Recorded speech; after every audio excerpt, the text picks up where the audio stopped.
Today is going to be fun. We're going to change up our frame stamp and get two totally different looks from the same stamp.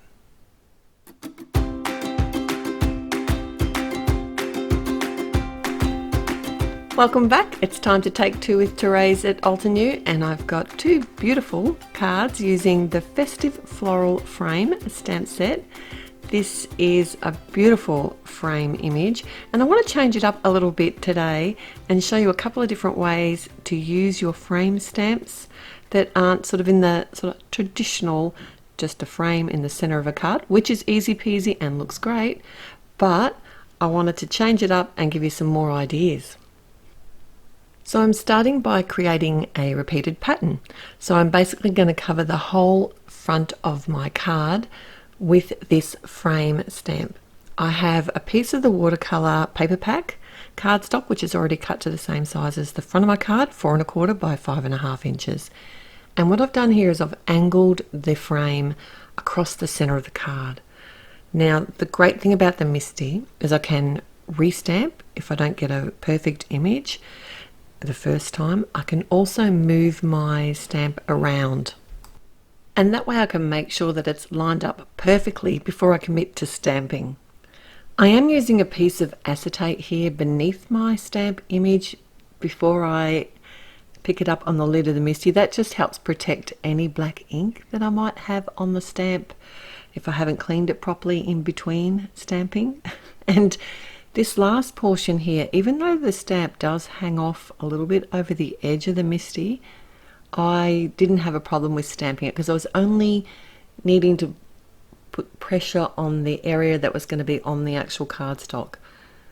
You could also use any other sort of stamp positioning tool that you might have. You could even stamp it with a block, and I just felt it was easier for me to line this up, and then I could just flip the paper around and restamp. It was so easy to do, and I really liked the way that turned out with just the black and white, and I did seriously think about just leaving it black and white, but I wanted to take it to the next level. And also this card here, which just stamps a portion of the image. I flipped it around again, and all I'm going to do this time is stamp it on either side or angle, either corner of my cardstock. How easy was that?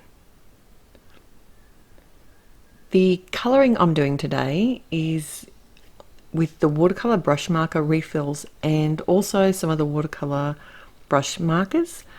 I wanted sort of a washy look. I do have trouble getting that some days. I get a bit too perfect with my colouring. I don't like to go outside the lines, and I found that today was one of those days. I just felt like it was all too neat. It wasn't the look I was going for, but I'll show you how I get around that just in a moment. So I start by laying down my colours. I'm using a little bit of water on the cardstock itself and then dropping some of the colour in. These colours are so intense. You need the tiniest bit. They're going to last you forever. And I just love the way that these watercolour brush markers work, as well as the refill colours as a paint. They make it just so easy to add colour. So after I'd done the initial layer of colouring, I did let it dry. I have got a heat tool with a low setting, so if I want to speed things up, I will actually hit the image with a heat tool. And I just felt there wasn't enough depth in the flowers. I was looking to all one colour, which is fine. It could be good as a background, but I wanted to add a bit of depth, so I did come in with the Dusk as a brush marker and also the Just Green one to add some darker colours to the flowers. But to me, it was still looking too neat. It just wasn't how I pictured it. So I came in with a spray. This is how I fixed it. Well, I wasn't sure how I was going to go, and that's why I'm practicing on the little one first.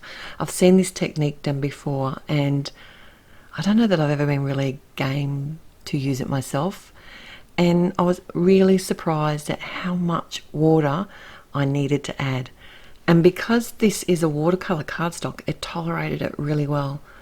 There was minimal warping, although I did run, I should say, there was minimal warping after it dried, but I did actually have to run it through my die cutting machine just to flatten it out a little bit. But how cool did those colors mix? I was impressed.